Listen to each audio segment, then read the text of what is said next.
Okay, welcome to History 1301 for the spring of 2021. My name is Tom Wells.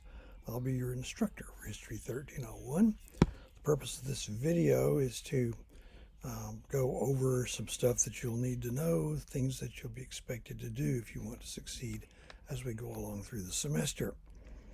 Okay, at the Canvas site there are couple of documents, several in fact, that you'll seriously need. To begin with, there is this general course information. It explains about the course, pretty much everything you need to know. If there's a question you have that doesn't answer, then please email me. It has my email address on there. It has my office number, but I will almost never be there.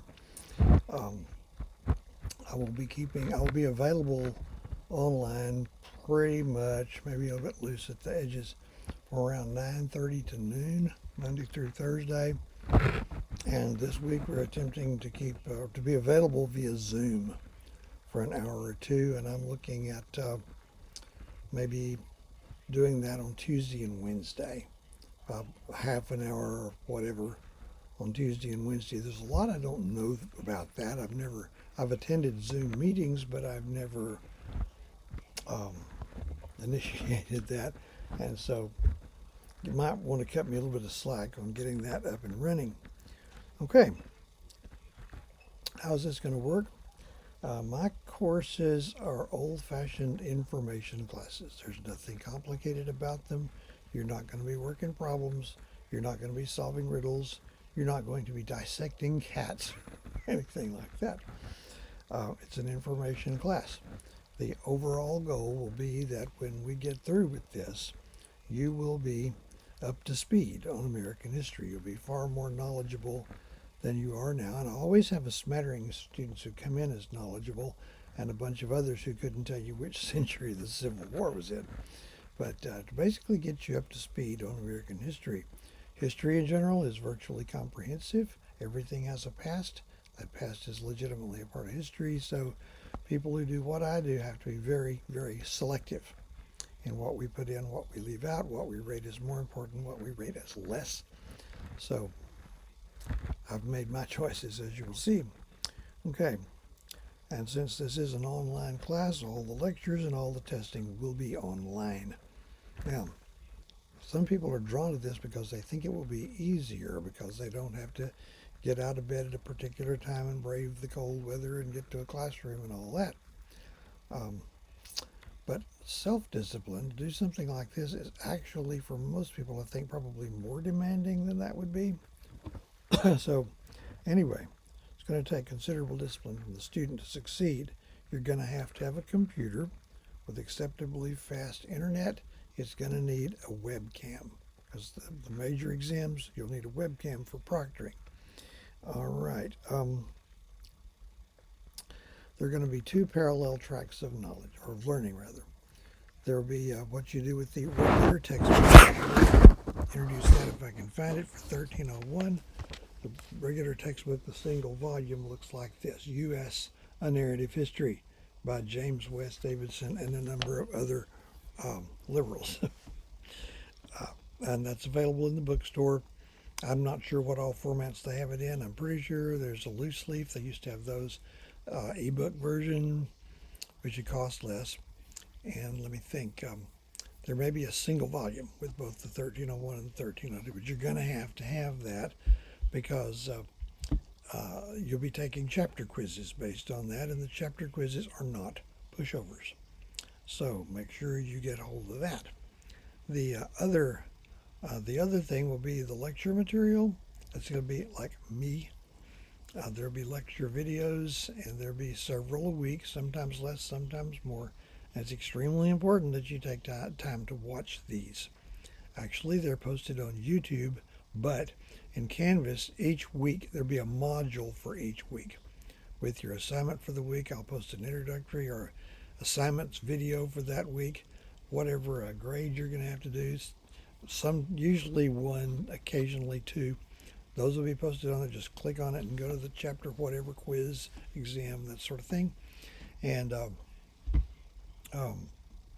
so do that. And there will be lecture videos which can be no more than 15 minutes long. I think that's probably good because you couldn't stay with one that was the length of a class. But it's very important that you watch the lecture videos. And routinely post extra material for enrichment. And if it says time out, that's going to be stuff I put there just for a few grins, relieve the tedium, that kind of thing. Now, these are the extra videos are semi-optional. They're optional, but it's going to be a whole lot better experience for you if you go ahead and watch those. Some of the earlier ones that I set up last fall might be a bit longer. As I went along, I started avoiding longer videos in favor of shorter ones. I found a lot of good short ones. So we have that. More about the chapter quizzes later. The other book is U.S. History 1 Supplements. And this is what the paper copy looks like. U.S. History 1, supposed to be supplements I got by me. Basically written by me. I didn't set out to write a book. What I set out to do, and this is way back 20 some odd years ago, I would basically write up the lecture notes. And if I missed a day or something like that, I just copy them and hand them out. And I wrote more of them and more of them and more of them, and I could tweak them and fact check them and all that. Ended up with both my courses pretty well blanketed by those. They may be considered the lecture notes on steroids. And I would run them off and hand them out. And then about 6 years ago, I think it was, 7 years ago, somewhere along there, it was brought to my attention that I, all by myself, had exhausted the entire annual departmental copying budget. We can't do that anymore, Mr. Wells. So now it's been done up in book form by a publisher in Dubuque, Iowa, which does specialized short runs for people like me at all levels. You're going to need that too because, as I say, lecture notes on steroids and the major exams, including the final, will be based on the supplements. So you have to have that as well. I strongly recommend the ebook version. The bookstore might have a few paper copies left over. But to make sure you've got the latest one that's got everything in it, there's a link in the general course information handout. You can go straight to Kindle Hunt Publishing. It's going to be the cheapest book you'll buy this semester. It's like $22. I do not get royalties from it, school ruled, which I have no complaint about. But any royalties I might receive are donated to the Weatherford College Foundation, specifically Brad Hewitt's scholarship. Okay. So those are the books. Let's see. I have to do some early on, as I used to tell my students, I get the boring stuff out of the way up front. Okay. Disability accommodations. Is anything out over there? Don't believe so. Disability accommodations. Any student I'm reading it to you, with a documented disability condition such as learning, psychiatric, vision, hearing, etc., may contact the Office of Disabilities to request reasonable accommodations. An accommodation is an arrangement you make with your instructor to even the playing field and compensate for the disability. Okay. They're located in office number 115B on the upper floor of the Student Services Building, or you can email them. Their phone number is 817-598-6350. That's in the General Course Information document. But you have to present to them the documentation of the diagnosis of the disability to Mrs. Dawn Calden. And by the way, she's done this at the high school level and the college level. At one time in service at the beginning of school, she said, make sure you tell your disability students this is not the same. The disability, the way it's handled at the college level, is a different animal from how it was in public school. So keep that in mind. They have what they call a priority deadline to request a disability accommodation. That's going to be Friday, February 5th, the end of the, I believe, fourth week of the semester. It's a priority deadline. It's not a hard deadline. The deal is to encourage you, if you're going to do it, go ahead and get it done. Because the longer you wait, we can't go back and and compensate. We can't go back and accommodate retroactively. So it's best to get that done. You can hold it in reserve if you want to. It can be as confidential as you want it. I would get an email from Disability Services, and it'd be this document that I would sign and send back. Okay, other stuff's going to be on the thing here. If you have a concern, an academic as opposed to a personal concern with the instructor of the class or any class, there's a procedure. First person you talk to is the instructor. Bring it up with me. We can usually work things out. I'm not. I'm easy to get along with.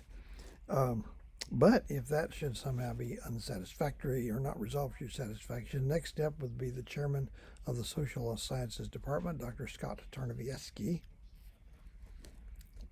Okay, and he'll be accommodating. If that doesn't work, you would go to the academic dean, Dr. Alex Ebay, or the vice president, but don't go skipping over. Don't go leapfrogging. Or the local urban legend about some student, the instructor had no idea she had a problem at all, and she and her dad and his lawyer showed up at the president's office. Trust me, the president does not want to be bothered with this kind of thing. You go through channels. Okay, if it's a non-academic concern, you go through Student Services, specifically Mr. Doug Jefferson. Okay, assignments and grades. In college, we give letter grades. If you're a dual credit student, you'll also receive a numerical average. But if you make an average of 90 or better, that's an A. In the 80s, a B, 70s, a C, 60s, something called a D. I don't think they have that in public schools. 59 or below, I will give you an F, and I will sleep like a baby. Trust me. Okay. Semester average grade, but it's okay. The averaging formula. You're going to have a chapter quiz. The average of your chapter quiz grades will count 20% of the final average. There'll be 3 major exams, and they go into a category which is valued at 30%. For the final, that's like 10% for each one. There's a writing assignment that ends up counting 25%. There are three. It's actually 2 little categories.